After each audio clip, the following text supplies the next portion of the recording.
It's sports time, and when it's time for sports, it's time for the Pressbox Chatter Show, your ultimate in-game for all things sports, all local. Each week, our guys are bringing you exclusive high school game content, in-depth insights, thrilling recaps, exciting previews, and taking you inside the pivotal plays of all of your favorite local high school teams like never before. So turn up those speakers, because it's no limits, no excuses. It's the Pressbox Chatter Show on WCLN.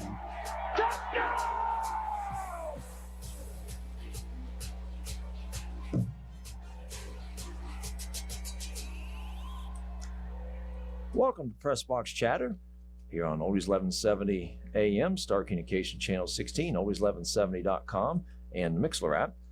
Pressbox Chatter is brought to you each week by Crumpler Plastic of Roseboro, Sampson Orthopedic Group, Star TV, and the Sampson Independent. Go to the Sampson Independent's website, clintonnc.com, to see the video replay of each week's show.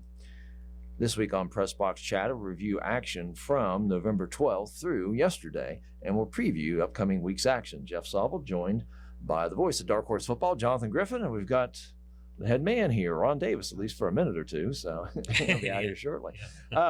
I really just want to jump right into the big thing that we're going to go to because we've got an interview actually to do. 2 games going on currently.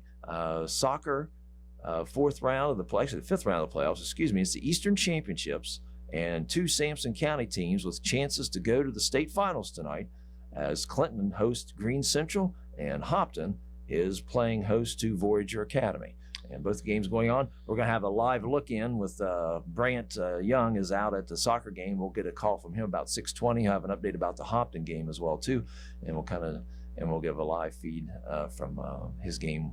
He's at the Clinton game. We'll see what's happening out there as well. Yeah, Savel, these are fun times. Anytime you get a chance to be a part of an Eastern Championship and host it, and the fact that we have 2 Sampson County schools being able to do that tonight, that's pretty fantastic. And shout out to both programs and their coaching staffs and their players for what they've been able to accomplish so far this year. Win or lose tonight, it's been a heck of a season for both. Clinton 26-2, and they're hosting Green Central 21-5. They played October 30th at Clinton, and Clinton won 2-0. And Hopton 22-5-1.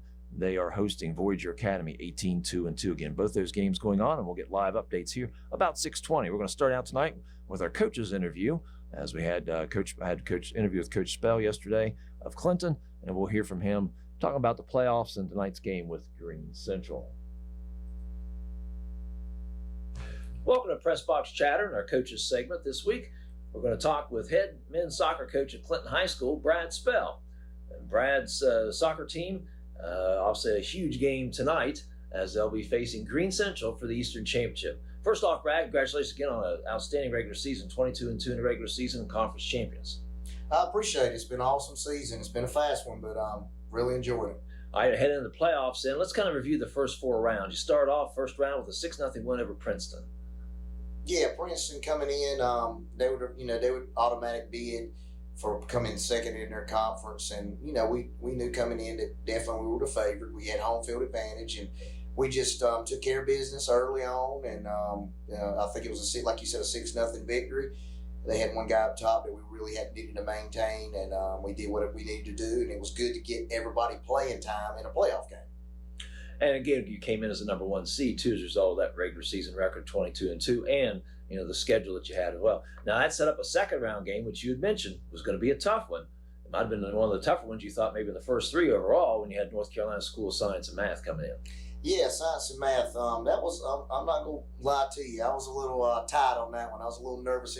Had the butterflies in the stomach, even at 49-year-old and coaching probably close to 700 soccer matches. I was a little worried about that because science and math coming in had the second best defense in the state, and nobody had really blew them out all year. I think their worst loss was something like 4-2 or something, but they had only given up 17 goals throughout the season. And I knew that was going to be a tight one and a tough one because they just do a good job getting back defensively and tucking it in and making you really work and getting that goal that you need.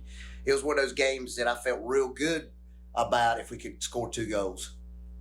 Now that into your third round game, which got pushed back a day to Friday, which fortunately, again, James, the winner he was going to play, also that game was Friday as well too. So, but you had a third round 5-0 win over Roanoke Rapids. Yeah, Roanoke Rapids. I've got to give them a lot of credit. They kind of peaked at the right time. I believe they started the season out 2-6 and finished the regular season out just right at 500, and then won 2 playoff games. So I'm sure their kids were really excited about that.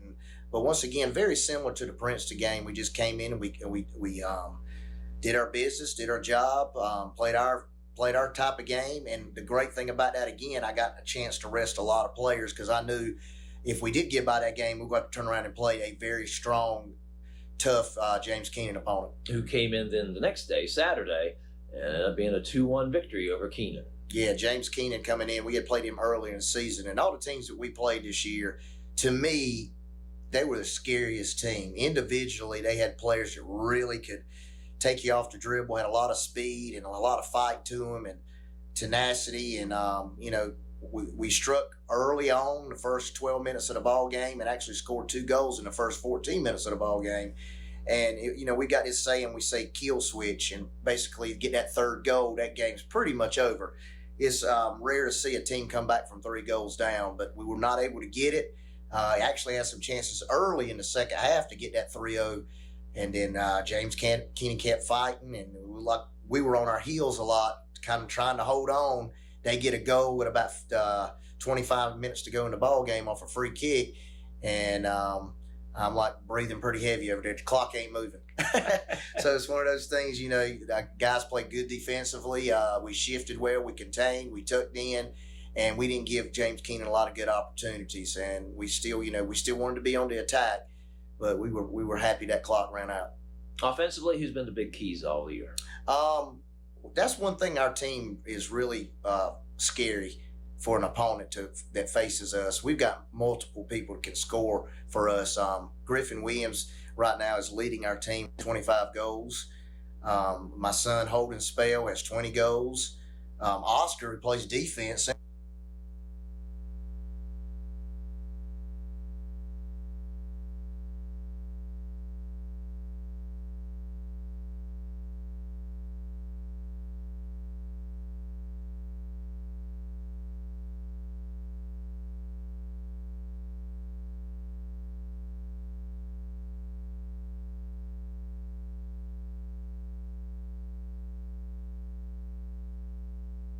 Welcome to Pressbox Chatter. David Paz, C.V. Jordan, Chris Zalea, Ryan Freeman, Brant Sumner. I might be missing a couple, not doing it on purpose, but all those guys can finish for us, which it makes it tough for the opponent that's trying to single in somebody.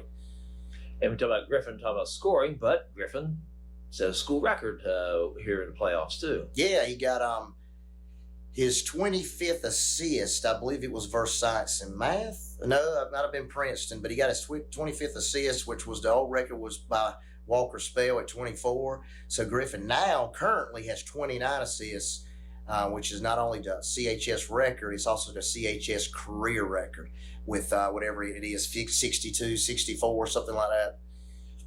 All right, now defensive, you're giving up 1 goal in 4 games. So talk about, a lot of people talk about the scores. Let's talk about some of those key players on the back end of that field there that's doing a good job defensively. Yeah, those are some of the kids that, don't get a lot of the accolades because, they're not putting the ball in the net, unless it's Oscar, which when he goes. But those guys in the back, it starts with our keeper, Lewis. He's probably our most vocal player on the field. Really, he sees the field. He's like the quarterback of a football team. He sees the entire field. He lets the defense know that they need to be moving and marking a man. And so him in the back is our goalkeeper. We also have defenders in James Sinclair. I just mentioned Oscar Adasiak, Cullen Brewer, and Camden Parker. They're holding that back line strong. And then we have some great substitutes that come in for them. Will Johnson, Ethan Mathis, and Jose Martinez. So we've only given up 13 goals this season, which is number 1 in the state 2A. I don't know what it is overall in all the classifications, but that's pretty impressive. And back when we won it in 2018, we only gave up 13 goals for the whole year. So kind of on that same pace. And again, those people are they're unsung heroes. Yeah. That's part of the team effort. You got to have people willing to do that. Know the roles. Know the roles. Yep. All right, Tuesday's Eastern Championship game, which will be going on while the show's started here. Green Central. Now, first off, this is the first time ever Clinton High School men will host an Eastern Championship. Yeah, I've been doing this 26 years, and I kept telling my assistant coaches, and we talked about it at the beginning of the year with our players, that's one of our goals was, hey, we've never hosted an Eastern regional championship. And, they thought about it. We kept bringing it up every once in a while, and, man, I'm excited about it. Am I nervous about it? Heck yeah. But it's going to be a large crowd out there. I'm happy to get this opportunity, happy for the players, happy for the community, and at the same time, you got Hobson going to be playing their 1A Eastern Regional Championship on the same day, and I'm happy for them as well. Yeah, congratulations to Coach Christian Vega and his squad too, which game will be going on at 6 o'clock as we're doing our show now as well too. All right, so you got a familiar opponent, and that's Green Central. You played them October 30th. You won 2-0. Kind of review that game, and then what can we expect from Green Central? Green Central, we knew coming in, I did a lot of scouting on them, going to some different games and watching them play some different opponents this year. And I knew coming in they were going to be one of those teams that we needed to circle and underline, put a star beside, highlight, because I knew they were going to be in the thick of it. And once again, this is 3 out of the last 4 years they have been in the Eastern Regional Championship. And they did win 1 year, they went to the state championship and lost in penalty kicks like we did in 2022. So they got a lot of experience, and some of the players are still there. And so they know what it takes to get there. So, we played them on our senior night, October 30th, and, I did that on purpose. I wanted to play a tough opponent right before playoffs, and I wanted that senior night to mean something for the guys. So they came in, and once again, we played really well that night. We moved the ball well. We shared the sugar. We didn't worry about who got goals or anything like that, and we took care of business early on and went up 2-0 on them, and pretty much stayed that way the entire game. And we actually went down a man with about 19 minutes to go and played with 10 men. And I was proud of the effort of that game. But Green Central is a very scary opponent. They've got some individual players that can do some damage, and I expect it to be a great game tomorrow night. You always schedule a difficult out-of-conference schedule, which means you see a lot of these same opponents in the playoffs, such as James Keenan last game and now Green Central. Is there any advantage, disadvantage to that, seeing a team earlier, or is it really no different, when Midway's been decent here, but the other teams in our conference hasn't. But it used to be in a conference with Wallace and Keenan. You'd see them twice a year anyway. So is there any advantage in having played them already once, or is it pretty much the same like when you played teams in conference twice a year? Well, when we make the schedule out, we get together and we talk about who we want to play. And when I set the schedule, I try to find teams that I think that we may see in the playoffs. And, Green Central was one of those, and Wallace was, and James Keenan was, and Franklin Academy. All those teams are, and that's why I schedule them, because I want to see, get a feeling of where we stand at that time of the year and what we need to do to improve if we don't beat them. We were very fortunate to win the first game October 30th. We're talking about, does it really matter, and do I make adjustments or anything? You might make minor adjustments, but we need to stick to our game plan, and we that's what we do each and every game. And we've got I'm trying to think of the word.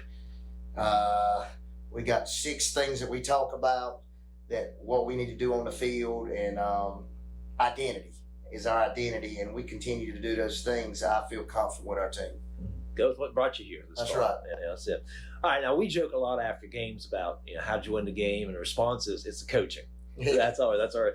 But I've said it to you, and you've said it a lot of times to me. But I've thought quite often I'm at your games, and just watching your staff. You've got an outstanding staff. I think that I would rank up there with any in the state. And just the quality of your assistants. Talk about them real quick. Oh, they're fantastic. There's no doubt.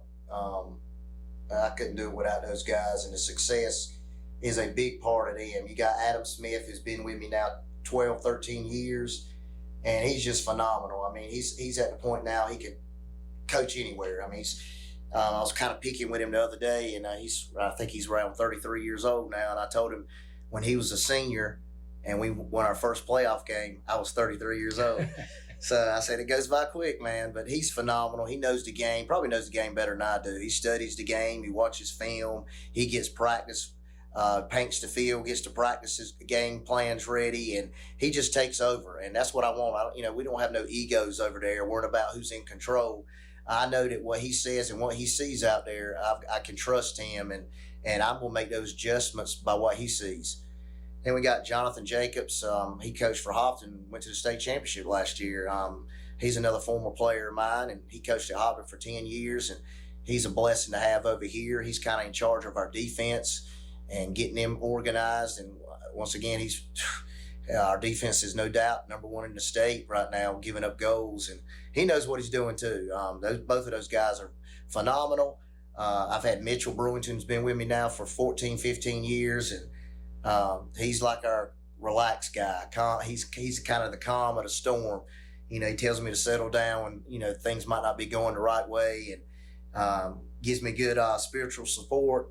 And he's a blessing to have. And then we got Keenan Lanier, who's been with us now 8-9 years, and he's actually an assistant principal over there at the middle school, and just had another child, so he's getting some busy times in his life. He's starting to figure that out.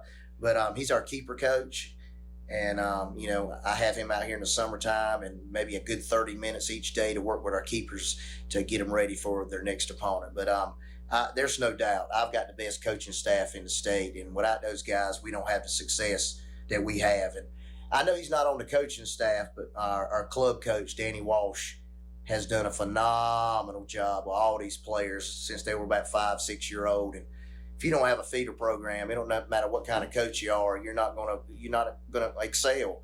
And that's what's happened, with addition to our travel ball, our middle school, our JV. You've got to have that feeder program, and that's what Clinton High School's got now. And your JV team was 19-0-1. We want to skip that real That's quick. right. So Undefeated. Yep, I think that's the third team that's done that. Yeah. All right. So Tuesday, again, Hopton will be hosting Voyager at 6 o'clock. Clinton High hosting Green Central at 6 o'clock. Best of luck, Coach. Thanks for your time. I appreciate it. Come on out. The Pressbox Chatter brought to you in part by Crumpler Plastic Pipe Incorporated, agricultural drain systems, constructed wetlands, septic sewer drain pipes. For more information, call 910-525-4046 or log on to the website www.cpp-pipe.com. Stay in the game with Sampson Orthopedic Group. Whether it's a sports injury, joint pain, or the need for expert surgical care, Sampson Orthopedic Group has you covered. Our team of skilled providers are here to get you back in doing what you love, pain-free. From advanced joint replacements to comprehensive sports medicine, we offer personalized, compassionate care that will get you back to doing what you love. Discover expert care right here in your community at Sampson Orthopedic Group. Call Sampson Orthopedic Group today at 910-590-1001. Again, call 910-590-1001 and stay in the game with Sampson Orthopedic Group. Welcome back to Pressbox Chatter here on Oldies 1170 AM, Star Communication 16, Oldies1170.com, and the Mixler app. Again, brought to you by Crumpler Plastic of Roseboro, Sampson Orthopedic Group, Star TV, and the Sampson Independent. And we're getting a call in right now from Brant Young. He'll give us a live soccer update. Try that again. Here we go. All right. Brant. Hey, Coach. Hear me? We got you. You're on the air. Awesome. Glad to hear that. So the only scoring update I have for you so far, it sounds like Henry Garcia up there at Hopton scored their first goal with 37:57 left. So a couple minutes into the game, he scored for them. And I should have prefaced that with the all-time leading scorer in Hopton High School history, Henry Garcia, scored that goal for them. I'm down here on the sidelines at Clinton. No scoring has been had yet. These teams are two defensive juggernauts, so this was kind of going as expected here. All right, so far, Hopton 1, Voyager nothing, and Clinton and Green Central no score. Correct. All right, feel free to call in. You got any updates? Call in at any time. We'll get you on here a little bit too, talk about last week's Lakewood game. Awesome, I appreciate it. Thank you for having me, Coach. Thanks, Brant. All right, so Union, let's try this again. Hopton up 1-0 over Voyager Academy early on, and Clinton and Green Central now no score. So so there's two games going on. So Clinton again 26-2, Green Central 21-5, and again this is the Eastern Championship. Winner will play the winner of Southwest Randolph and Lincolnton either Friday or Saturday at the Matthews, or it is the Mecklenburg Sports Complex in Matthews, North Carolina. It's about a 3-hour trip from Clinton. I had been playing them up at the Wake Med Soccer Park in Cary, but this year they've shifted it to the Mecklenburg Sportsplex, and that is in Matthews, North Carolina, on the southeast side of Raleigh. Not much of a neutral game. It's a trip now. Playoffs last Tuesday again. For what we haven't covered from the last show, Clinton defeated Science and Math 3-0. Holden Spell had 2 goals and assists. Griffin Williams then put that around, had 1 goal and 2 assists.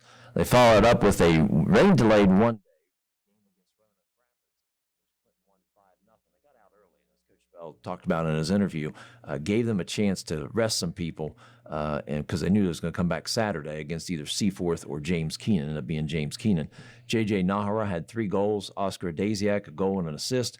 Melvin Cruz, a goal. And Griffin Williams had 2 assists. Holden Spell and Walter Santos each had an assist as well. And then Saturday, they had a 2-1 win over James Keenan. As Coach talked about, they scored the first 2 goals and was able to hang on. Griffin Williams, again, a goal and an assist. David Paz, a goal, and Holden Spell had the other assist. And that leads up into the championship game tonight with Green Central, again, who comes in at 21-5. You know, Griffin Williams has a great first name. Thank you, Jonathan Griffin. There you go. Yeah, that's right. Hopton, again, already up 1-0 over Voyager Academy. They come in 22-5-1. And last Tuesday, they defeated East Bladen 5-1. Speaking of Griffin, we've got a updated score for Clinton right now. Clinton up 1-0 over Green Central. Holden Spell scored with the assist from Griffin. Well, there you go. Yeah, so Dark Clinton Horse is up 1-0 in the Eastern Championship. Brant may be calling up. You're calling in here shortly. Yeah. Last Tuesday, Hopton won 5-1 over East Bladen. That ended East Bladen's season at 11-7 and at the 1921 mark. He just texted in. Yeah. East Bladen ended their season 11-7-2. Then last Thursday, in the pouring rain, they played Vance Academy, and Hopton ran away from them 10-1. And then Saturday had a rematch with Pender, who they'd beaten already in the regular season. They're up 2-1 at half, then pulled away in the second half for a 5-1 win leading up into today's game. And again, they're up early 1-0 against Voyager Academy. Voyager comes in at 18-2-2. Winner plays the winner of Bradford and Mount Airy. And again, those games will be there's 1 game Friday and 3 games on Saturday, and they'll be at the Matthews or Mecklenburg Sports Complex in Matthews, North Carolina. Has Hopton and Clinton played each other this year? They have not played. That would be a fun one. Schedule. That would be schedule each other. That would be a fun one to watch. Those 2 schools. And Hopton was in the state championship game last year. Clinton was in it 2 years ago. So both teams up 1-0 early on with a chance to get back to the state championship this coming weekend. Quality soccer in Sampson County. That's it, yes. We'll be back to review last week's football playoff games. We'll get another update from Brant for both games going on with soccer, and we'll preview the upcoming 2 playoff games we still have left with football with the 2 teams remaining. That'll be next year on Pressbox Chatter. Stay in the game with Sampson Orthopedic Group. Whether it's a sports injury, joint pain, or the need for expert surgical care, Sampson Orthopedic Group has you covered. Our team of skilled providers are here to get you back and doing what you love, pain-free. From advanced joint replacements to comprehensive sports medicine, we offer personalized, compassionate care that will get you back to doing what you love. Discover expert care right here in your community at Sampson Orthopedic Group. Call Sampson Orthopedic Group today at 910-590-1001. Again, call 910-590-1001 and stay in the game with Sampson Orthopedic Group. The Pressbox Chatter brought to you in part by Crumbler Plastic Pipe Incorporated, agricultural drain systems, constructed wetlands, septic sewer drain pipes. For more information, call 910-525-4046 or log on to the website www.cpp-pipe.com. Pressboxchatter.com.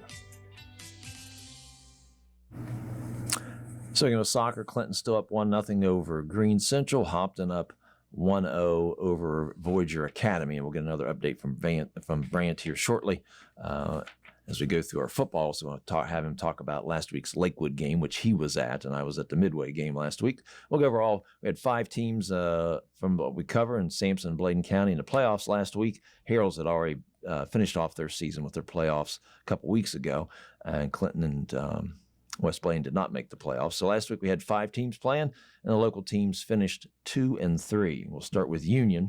Union traveled to North Moore and was handled rather easily by North Moore, 51-0, and that'll end the Union season at 0-11. Yeah, it was just it was definitely a tough time for Union. I mean, kudos to them for playing, but honestly, I mean, they probably shouldn't have been in the playoffs anyway, but still they had, you play the schedule in front of you, do the best you can, and when you get asked to play, you could have opted out, but they decided to play, so that's commendable. Finished the year 0-11, only had 22 yards of total offense, and their leading rusher, I believe, was held to no yards on 13 carries, which is it's kind of hard to fathom how he got over 1,000 in the game that we saw him. He eclipsed the 1,000 mark. Remind me his name, Saville. Tobias Cromartie. Yeah, Tobias. Yeah, only a freshman though, so got a couple, 3 more years to get better. North Moore though, 437 yards of total offense, 397 yards of those came on the ground. So just Union was just well overmatched. Yes. Hopton then had a rematch with Rosewood. Rosewood had defeated them in the regular season, and in first round playoff game they had a rematch at Rosewood.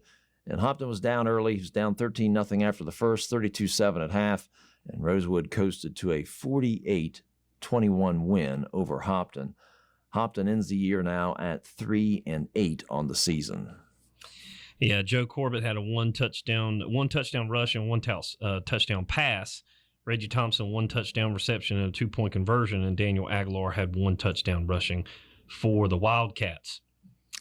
And again, Reggie Thompson, Corbett got a whole lot better as the year went on. They struggled offensively really early on badly, about their 4th game before they finally got going.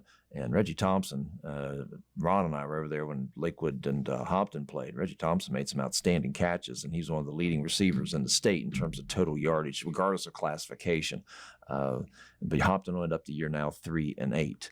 Midway hosted Green Central in the first-round playoff game, and I was up there broadcasting. Midway scored first. They got a 43-yard punt return by Kamari McNeil to set him up at the 22-yard line of Green Central. And then they went kind of a wildcat formation, McNeil at quarterback, which we had seen when they did that against St. Paul's a couple weeks ago. And they had his first play, they got 18 yards down to the 4, had an offside penalty on Green Central, got a couple more runs, and McNeil got them up 6-0 in the second quarter. Green Central, their first 3 drives, they got 29 yards of total offense. They went 3 and out. I think they got a first down on their second drive, had to punt, and then a couple first downs and had to punt on their third drive. So they got the ball down 6-0 at their own 41-yard line with about 2.5 minutes left in the first half. So in 29 yards on the first 3 drives, they went 4 plays, 59 yards, and got the 2-point conversion, made it 8-6 at half. Got the opening kickoff start the second half, quickly went downfield and scored. And then Midway got the ball back, and they had to punt in 3 plays, and Green Central rushed 1 person and was able to block the punt.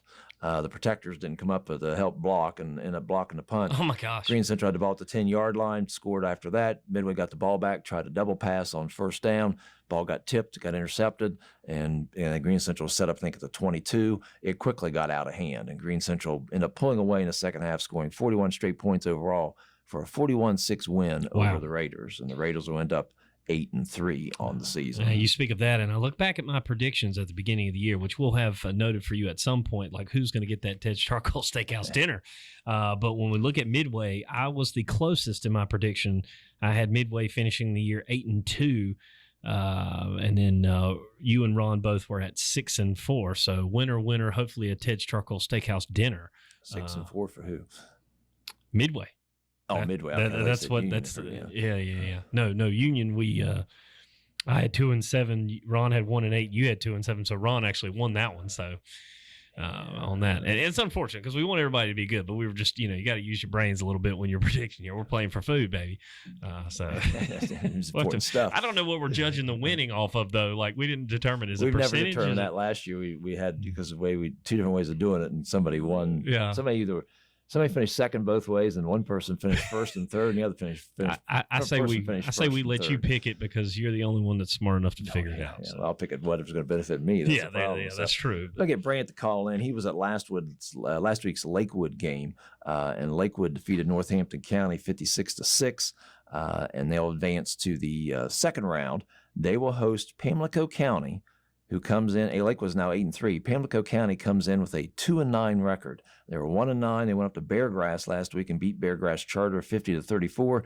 Beargrass was the host team. They were a conference champion, but it's a odd circumstance with Beargrass. Beargrass is in a 2-team conference they have other teams, but not only two of them play football. So they play Hobgood Academy twice. They beat them. They'd beaten Union.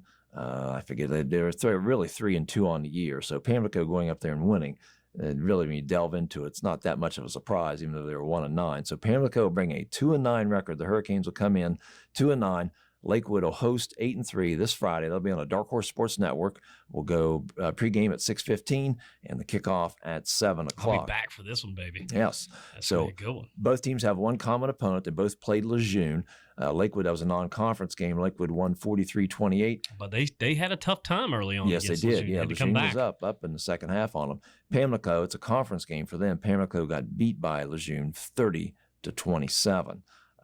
The one thing I'll say about this upcoming game is, while on paper it should be, it looks like it should be a total dominance by Lakewood, the ball can bounce funny directions in the playoffs, and it's going to be the coldest it's been for a football game coming up this Friday night. And, of course, Sobel and I are going to have the best seats in the house right on top of the press box. There's a good view at Lakewood, but we'll be outside, and you bring me a chair this weekend. Yeah, bring a heater and some padded shoes.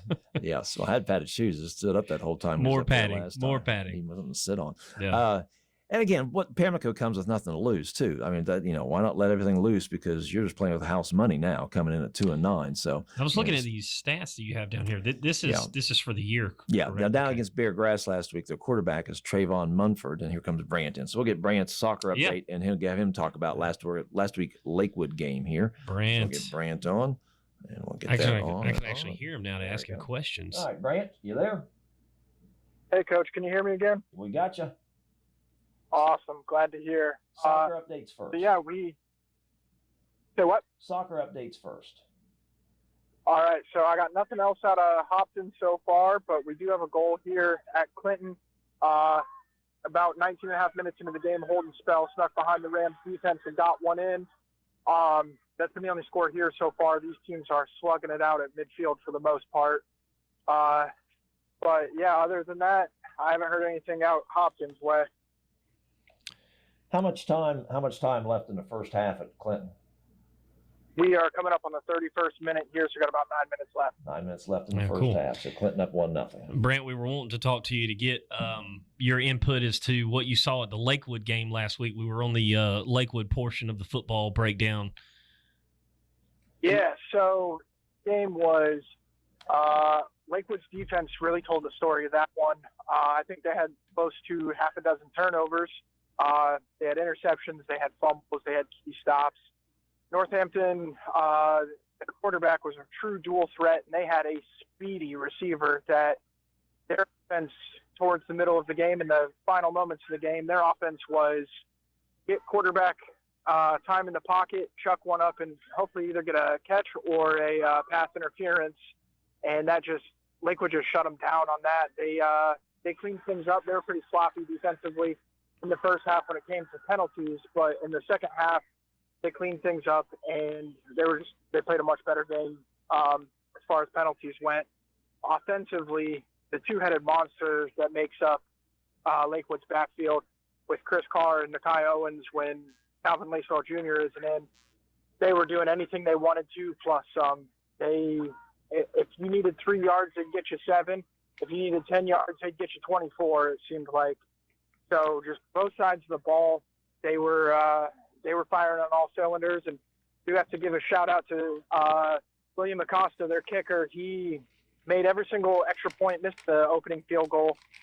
there, but he made every extra point, and then he even called his own number on an onside kick. He dribbled it up the field about 10 yards, turned around, and just fell on the ball. So That's he got cool. himself into the stats category outside of kicking. So shout out to him for everything he's done on the football field and on the soccer pitch for them. Yeah. Hey, thanks for that breakdown. I think before you go, though, the one thing I want to say to you is go Hoosiers, right? No, sir. I still have not watched a Buckeyes game because Ryan Day is still at the helm of the Buckeyes. Oh, gosh. Don't talk to me about that. We still got Mac Brown. Yeah, you didn't believe me when I said I wasn't going to watch another Buckeyes game, but I don't care if they're in the national championship. I'm not going to watch it. That's a stubborn guy right there. They're playing Indiana this weekend. That's a big time ball game. Well, hey, we appreciate the thoughts on Lakewood for sure. The Dark Horse Sports Network will be high atop the press box at Lakewood this upcoming Friday. I'm assuming that's probably where you'll be as well, down roaming the sidelines. But keep us in touch on the soccer stuff. I will be there. Pending a state championship soccer game on Friday night, I will be at Lakewood. But obviously we won't know about that until till these games wrap up. Yeah. So, yeah, plan on me being there. You can see my ugly mug down there on the sidelines. All right. Well, I'll wear my my shaded glasses so that way I don't see it too bright. So if you don't mind climbing the ship's ladder, you can come up and talk on the pregame there at halftime. Hey, man, bring your parachute in case you fall off the back. So It's all right. I'll just grab one from good old Fort Liberty. I'll be well prepared. Yeah. All right, Brant, any scoring updates? Go ahead and buzz on in. Interrupt us at any time. Awesome. Sounds good. I appreciate it, Coach. Thanks, sir. All right, so get that off, down. There we go. Yeah. So, again, Pamlico coming in last week against Beargrass, their quarterback, Trayvon Munford, was 2 of 2 for 28 yards and 1 touchdown. Also 8 rushes for 54 yards and a touchdown. Eric Brantley, 5 rushes, 145 yards, 2 TDs, and 14 tackles. And then VJ Midget, 3 rushes, 35 yards, 2 touchdowns rushing and 1 receiving. And as Brant said, Lakewood caused 6 turnovers. Pamlico caused 5 turnovers against Beargrass. So obviously, again, that's a common thing to say. It's just the basic thing to say. But whoever's going to win the turnover battle, again, they're going to go a long way to winning the ball game. And both teams had that in their advantage this past Friday. For the year, Munford, only 37 passes in 10 games. So, throwing the ball about 4 times a game. 18 of 37, just a shade under 500. 50%, 268 yards, 6 over 2 in terms of touchdown interceptions. But he's more of a threat as a runner. He's got 505 yards rushing, and VJ Midget, 366 yards rushing, Brantley, 390 yards rushing. And again, he's also the punter and kicker besides being one of their tacklers on defense. Jaden Gaskins and Cody Lane are their 2 biggest receivers in terms of receptions. Kobe has 7, and Jaden has 6. And then Kobe Lane also has 2 kickoff return touchdowns. Yeah, that's what I was going to bring up. Is you special teams can be the catalyst in games, and just want to. And Acosta again is a huge asset for Lakewood in terms of his kicking, his kickoff and PAT and field goals. And we've seen that in games. That's how was the difference between when they played Hopton this year, when they both scored 5 touchdowns, but Lakewood converted 4 PATs, and Hopton wasn't able to get any extra points on that, and Lakewood wins. Reed Ammons, of course, quarterbacking Lakewood, and Kai Owens, Chris Carr, and Calvin Lacewell. Like Brant mentioned, the 3-headed monster there. 3 quality backs for Lakewood becoming at Pamlico. Deshaun Carr, one of the leading receivers, and then defensively, Cameron Williams, Xavier Howard. Owens is a big threat, or big factor defensively for Lakewood. So Lakewood and Pamlico going at it this Friday. And Saba, you've seen Lakewood up close more than I have, but Lakewood goes how their defense goes. If they're going to make a strong run into the playoffs, it's going to be led by their defense. We talk about the 3-headed monster on offense. They can run the football. They can put up some yards. They can score some points. But can they stop people? And they've had a couple games this year where you've kind of had a head scratcher where on defense you're just like, how'd you give up this many points to this team? Lejeune being one of them. So you put up 43 against them, but you gave up 28, and they only got 30 against Pamlico.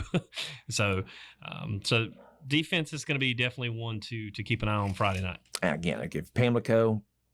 Try anything, try an onside kick, try a fake punt or something, again, what do you pull the old East Bladen onside kicks where it wasn't even an onside kick. It was just like a flutter off the ground.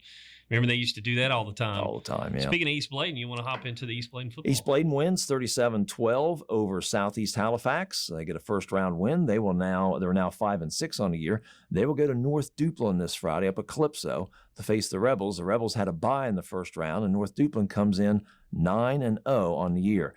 For East Bladen this past weekend, Deshaun Campbell had 14 rushes, 122 yards, and 2 touchdowns. Jalen Suggs, 13 rushes, 74 yards, and 1 touchdown. And as we've mentioned with the other games, East Bladen got 4 turnovers off Southeast Halifax. Julius Battle had 2 fumble recoveries. And for the year, again, there's those people that's been the key for East Bladen, Campbell and Suggs. Clinton Mills, also one of their leading rushers as well. Now, you look at this, and Sav, I want you to clarify here when it says North Duplin, Luke Kelly, 5 of 7, 66 yards, only thrown 7 passes? They've only thrown 7 passes all year. They're going to come at you. They're going to run at you. Hugh Martin, been there for a number of years at North Duplin, excellent coach, but they're pretty much just coming right at you. That's kind of like Tarboro, too, the Tarboro T. You know, there'll be double wing and the one back, and they'll put a back in motion real quick and pitch to them, or they'll go one back a little deeper and then have a couple H backs like we've seen some teams do, and just kind of outnumber you. And Corell Phillips is their main stud, 154 carries, 1,468 yards. He's 20th in all of North Carolina, regardless of classification, 1A to 4A. That's strong in terms of rushing, and he's 6th in North Carolina in terms of total touchdowns. He has 28 touchdowns total. 2 of those are on kickoff returns as well, too. Vance Carter has 460 yards rushing. Luke Kelly's 5 of 7 passing on the year, 66 yards, 3 touchdowns, no interceptions. Obviously, getting ahead of them would be, a key. Putting them behind, getting them, a couple scores up if at all possible, and getting it later in the game. You're going to take them out of something, obviously, that they like to do, which is obviously just run the ball. If you look at a possible potential rematch between Lakewood and the winner of those two, whoever wins the East Bladen Southeast Halifax game and Lakewood Pamlico. My fault. The East Bladen North Duplin game and the Lakewood Pamlico game. And I've got that. They're going to play each other. Yeah, and so last time Lakewood played at North Duplin, so it would be a repeat of that. If things hold true to chalk, Lakewood, the higher seed, over would be the lower seedings compared to North Duplin. North Duplin would host Lakewood for the second time this year. The first time these two teams met, Lakewood fell 43-24. And that was a game. Lacewell went out early with a concussion, if I remember correctly, and I believe Godbold was still quarterbacking then, and he went out that game, if I remember correctly. I know Lacewell went out that game. Yeah, I believe Godbold went out too. So if East Bladen would win, then Lakewood would host next Friday. So we've got to take care of business, and then you'll just see what happens for both teams. Best of luck to East Bladen and best of luck to Lakewood. East Bladen again at North Duplin, 7 o'clock start there, and Lakewood will host Pamlico County, 7 o'clock at Lakewood. The Dark Horse Sports Network will be there, pregame 6:15, and then the kickoff again at 7 o'clock. And that running back, I was just looking up for North Duplin, that's got just under 1,500 yards. He's 6 foot, and he's only a junior. So that's, I'm not sure they don't have his weight listed, but only being a junior, North Duplin is going to be loving to have him back. And in NIL age, we got any money to throw at him to get him back? Hey, it's NIL now. Everybody's not getting my money for that. That's right. All right, we'll be back. We got some basketball to talk about, and then we got another soccer update here. We'll be back with basketball talk next on Pressbox Chatter. The Pressbox Chatter brought to you in part by Crumbler Plastic Pipe Incorporated, agricultural drain systems, constructed wetlands, septic sewer drain pipes. For more information, call 910-525-4046 or log on to the website www.cpp-pipe.com. Stay in the game with Sampson Orthopedic Group. Whether it's a sports injury, joint pain, or the need for expert surgical care, Sampson Orthopedic Group has you covered. Our team of skilled providers are here to get you back and doing what you love, pain-free. From advanced joint replacements to comprehensive sports medicine, we offer personalized, compassionate care that will get you back to doing what you love. Discover expert care right here in your community at Sampson Orthopedic Group. Call Sampson Orthopedic Group today at 910-590-1001. Again, call 910-590-1001 888-888-1001 and stay in the game with Sampson Orthopedic Group. Back at Pressbox Chatter here on Always 1170 AM, Star Communication Channel 16, always1170.com, and Mixler app. Again, it's brought to you by, as we just heard, our sponsor, Sampson Orthopedic Group, Crumpler Plastic of Roseboro, Star TV, and the Sampson Independent. And again, usually about either late Wednesday or maybe early Thursday, you can go to the Sampson Independent's website, clintonnc.com, to see the video replay. You don't want to see our ugly mugs. You can always just listen to things and see or hear names and all that. That'll be on the Sampson Independent's website, clintonnc.com. Speak for yourself there, Sobel. That's true. Yeah, a beautiful mug. That's it. Yeah, it's right over here. It holds my coffee. We'll head to basketball and other winter sports. You get with Coach Masters of Hopton and get the indoor track schedules, and we'll maybe have him on come indoor January. Track, that's pretty cool. No, actually, it's outdoor track, but they call it indoor track because eventually that's where the championship's held, is indoor. That's weird. But so we'll get him on maybe in the spring, in January, and have him talk about the indoor track season so far. And then I'm going to try to get up with Coach Ken Yang at Clinton. There'll be another swim meet tomorrow at the YMCA, the Sampson County Schools. Clinton and North Johnston will be swimming at the YMCA tomorrow at 6:30. That's 6:30 meet there. And we'll get up with Ken Yang sometime and have him on the air and talk about some of the successes for the Clinton swimmers and the Sampson County swimmers. He coaches them all. Now, he's a coach for all the Sampson County swimmers. That's why I can't get an appointment with him, because he's constantly I'm just messing. And Pressbox Chatter will finish up this year's shows next Tuesday. We're going to take December off. And then we'll come back in January and we'll have the updates with all the winter sports, which would be basketball, swimming, and indoor track. Let's go to basketball now. It's basketball season. Harrell's got the local scene tipped off this past Friday. And Harrell's, we'll start a little review. Harrell's last year, the girls finished 16-10. Their boys, 22-12. And coming back from last year's team, Deshaun McCoy had 13 points and 9 rebounds. And Zakarian McNeil averaged 14.9 points. Harrell's played Friday against Wilmington Christian Academy. The girls suffered a 64-21 loss. The boys, though, won 76-55, the strength being an 18-9 second quarter as they started to pull away from Wilmington Christian. Yeah, Antonio McCoy had 23 points and 10 rebounds, a nice double-double to start. Deshaun McCoy, also, who you mentioned, had 17 points and 12 rebounds, a nice double-double. And then Zakarian McNeil, 16 points. Jakeshi Brunson, who we saw play football for Harrell's, had 8 assists. So a pretty good squad there for the boys, spreading around the wealth. But a lot of points, a lot of passes, a lot of rebounds. And they followed up coming back Monday and playing against Living Water Christian, which is out of Jacksonville. The girls got their first win. They're now 1-1 with a 25-22 win. And the boys then scoring a lot of more points, a 96-69 win over Living Water Christian. A lot of defense in that game. McNeil, 31 points. So McNeil coming off 16 points in the first game. Second game comes out 31 points, 13 of 18 shooting.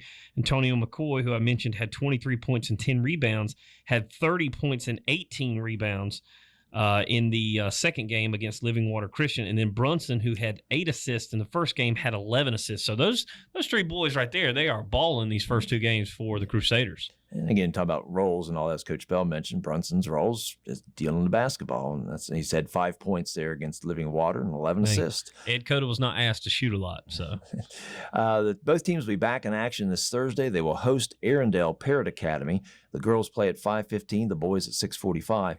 And then the boys only will be will play Wayne Country Day at Hunt High School. There's a basketball showcase there throughout the day, and there'll be a 5:30 start at Hunt High School this Friday. That'll be the guys only for Harrell's. Clinton and East Bladen tipped it off last night. Last year, the Clinton girls were 13-12. The returning scorers, Sierra Stewart last year averaged 8 points, and Denia Coxum averaged 5 points. The boys finished the year 8-15, and really they have no one back from last year's team that were of any significance in scoring. So it's really starting over. Michael Boykin, first-year coach, starting it over. And then they played East Bladen. East Bladen coming in, the girls under longtime coach and really Hall of Fame coach Patty Evers. And it was good to talk with her for a little bit last night. I always enjoyed talking with Patty. She does a super job down there. Girls last year for East Bladen were 25-5. They were the conference co-champs. They lost in the Eastern Championship to East Columbus, and it'll be the same battle this year. as East Columbus brings back 3 of their scores as well. And Patty said it'd pretty much be those 2 teams. So figure they played 4 times last year. They split in the regular season. East Columbus won the conference championship, then East Columbus won the Eastern championship. They went to state finals and lost to Cherokee. And figure similar battles this year. She said East Columbus maybe a little deeper than her team is. Wow. But so he's got 3 quality people coming back from last year. Nene Ward averaged 20 points. Leda Smith, 17.9 points and 8.8 rebounds. Ariel Cromartie averaged 8.9 points. All 3 of those are back. The boys last year for East Bladen finished 11 and 13. So game last night, girls, East Bladen girls defeated Clinton 64-38. Relatively close game for most of the first half before East Bladen pulled away in the second half. Yeah, is this Smith? I just wanted to make sure I read this right. Smith isn't this for Clinton? That's for East Bladen. Smith had 21 points. Yep, the three Ward 20 points, 8 assists. Cromartie with 9 points. Yep. You look at the boys. The boys last night was fell 30-24. Clinton lost East Bladen 56-36 was the final. It was 30-24 at halftime. And Clinton led for most of that first half, where East Bladen got the lead about midway through the second quarter. One thing I was impressed with Michael Boykin's team yesterday with Clinton one, you really can't tell a whole lot off either team.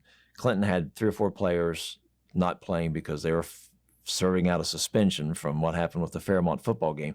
Plus, he's got 2 or 3 players that are on the soccer team still playing. Yeah. And so there'll be some changes in that roster. And East Bladen had a few players also. They're still in the football playoffs. Yeah. So they had a few players playing football. So really, Travis Pate from West Bladen was up there scouting. I get you could see maybe what teams like to do, but in terms of personnel, both these teams are going to be really different here coming a couple weeks. And so that was one. But Coach Boykin got a chance for Clinton to play a lot of young players.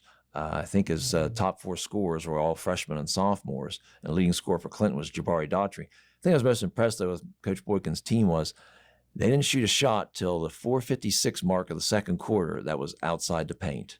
Everything was in the paint that whole first quarter, and till the first 3 minutes of the second quarter, they finally shot a 3 at about just under 5 minutes in the second quarter and made it. That was their first shot that wasn't in the paint. Now, I tell that's completely different than what we saw last year. That's discipline early on. That's setting the tone, saying, "Hey, we're going to take the easy shot first." But I think it's funny because every time Coach Boykin would play with us in the mornings, he lived and died by the 3. So he's like, "Don't do as I say and not as I do." Know his personnel. But East Bladen pulls away in the second half and gets the 56-36 win. East Bladen, both teams 1-0, Clinton 0-1. East Bladen will be at West Brunswick this Wednesday, 6 o'clock start for the girls, 7:30 for the guys. Clinton will be in action, but that'll be next Tuesday. We'll talk about that then. It'll be a girls only as they're playing East Duplin next week. The guys will not play next Tuesday, Clinton and East Duplin. Rest of the schools that we cover, we'll hit those real quickly. Union, last year the girls were 19-6. They were the conference champs. Zadaria Faison will be back this year. She's just a junior. She averaged 13.5 points last year. The boys, well, they were 0 for last year, 0-22. That's tough. They will be at South Brunswick this Friday, and then they will be at home against Midway next Monday. And then we'll go to Midway. Midway last year, girls 11-12 overall. Peyton Herring averaged 6.3 points. She's back this year. Kara Beth Benton averaged 5.2 points, and Ella Clark 4.5 points. The boys 15-9. Kamari McNeil 12.7 points, and Anthony Graham 6.6 points for Midway. And again, they will be at Union on Monday to start their season. Is Matthew Creech still the head coach this year? I believe he is, Midway? Yes. So we can give him a hard time whenever. Yeah, we'll have to do that. Be like, he's wearing his Clinton shirt up under the Midway shirt when they're playing this year. Hopton last year, the girls, kind of like the Union guys, the Hopton girls struggled and went 0-21 last year. Their leading 3 scorers last year, if they're playing this year, Katie Britt, 4.6 points, Madison Sinclair, 4.4, Molly McLean, 4.3. And the boys were 5-19 last year. Davion Morrell, 10.8 points is their leading scorer coming back from last year. They're at Harnett Central to start the season next Monday. West Bladen, last year the girls were 4-16. The boys, 24-2, conference co-champs. And it's hard to know what Fairmont's got. They shared it with Fairmont last year. Yeah, it's hard to know what Fairmont's got, but you have to think West Bladen obviously would be the easy pick again to be at the top of the conference this year. Yeah, and I think it was interestingly enough that Fairmont defeated West Bladen, didn't they, in the conference championship? But then Fairmont lost out before West Bladen did, or was that backwards? They didn't have a conference tournament last year, if I remember. Or maybe that's what it was. Playoffs. Yeah, they just lost. They just lost out early. Yeah, lost out earlier. West Bladen went to the second round before they was defeated. They bring back all their big people from last year. Chase Williams, a 6'7" senior, averaged 17.4 points. Hezekiah Blanks Adams, who we're well familiar with football, he averaged 12 points last year. Jackson Pate, Coach Travis Pate's son, is a junior, averaged 10.8 points last year, and Tyleek McCall averaged 7.7 points. So the quality team, well coached, obviously, well disciplined. They're a fun group to watch. Looking forward to seeing Jackson Pate pull up and just inside the half court line. And launch. He can shoot it. He got hot against Clinton after he missed his first one, and then he made 4 in a row, and he was pulling up from everywhere out there in Turkey. Girls will be at Whiteville tonight, so they're playing right now actually, and then both teams, the girls and guys, will be hosting East Columbus tomorrow. Girls start at 6 o'clock, and the boys start at 7:30. Lastly, Lakewood last year was 11-12 for the girls. Kaya Braxton averaged 9.1 points. She's a senior this year. And Amaya Smith is also a senior this year. She averaged 6.4 points last year. The boys, 9-13, but they've got the makings to be much better. Cameron Williams, back for his senior year, the big man inside. He can move and shoots an outside jumper too. 17.1 points, 8.1 rebounds. Deshaun Carr, 9.1 points. And Josiah Brunson, 7.2 points. They do not open up until December 3rd, and that may even have to get pushed back. They get a win this week. They'll be playing the Friday before Thanksgiving. And December 3rd, I think, is a Tuesday. So they think they're at Red Springs on December 3rd. So that might get pushed back. Folks, if they keep on going. If you're wondering, this is a typical thing usually but it's even enhanced even more so by the fact that we're behind 1 week because of the North Carolina High School Athletic Association doing this to allow some of the Western teams affected by the Hurricane Helene, to be able to get in some extra games to get playoff ready. So they're actually a week behind. Usually you'll have the Eastern Championship.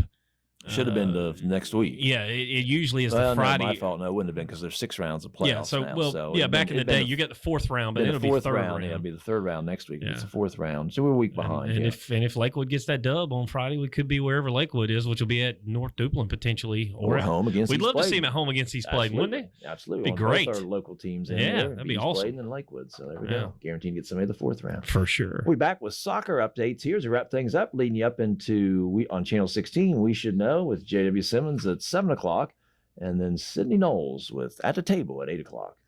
Stay tuned here. We'll wrap things up here on Pressbox Chatter. Stay in the game with Sampson Orthopedic Group. Whether it's a sports injury, joint pain, or the need for expert surgical care, Sampson Orthopedic Group has you covered. Our team of skilled providers are here to get you back and doing what you love, pain-free. From advanced joint replacements to comprehensive sports medicine, we offer personalized, compassionate care that will get you back to doing what you love. Discover expert care right here in your community at Sampson Orthopedic Group. Call Sampson Orthopedic Group today at 910-590-1001. Again, call 910-590-1001 and stay in the game with Sampson Orthopedic Group. The Pressbox Chatter brought to you in part by Crumbler Plastic Pipe Incorporated, agricultural drain systems, constructed wetlands, septic sewer drain pipes. For more information, call 910-525-4046 or log on to the website www.cpp-pipe.com. Soccer updates before we head out. Clinton won, Green Central nothing at half. Hopton won, Voyager Academy nothing at half. So 40 minutes left. Both teams hopefully going to the state championship either this Friday or Saturday at the Mecklenburg Sports Complex. Good luck to Lakewood hosting Pamlico this week. Good luck to East Bladen going to North Duplin this week. Jonathan, thanks for joining us. Yeah, man. We'll see you next Tuesday. Always here a on pleasure. Pressbox Chatter. Thanks for listening. We'll see you at the ball game. The Pressbox Chatter Show on WCLN is brought to you in part by the Sampson Independent. Don't forget to tune in every Tuesday at 6 for the latest broadcast.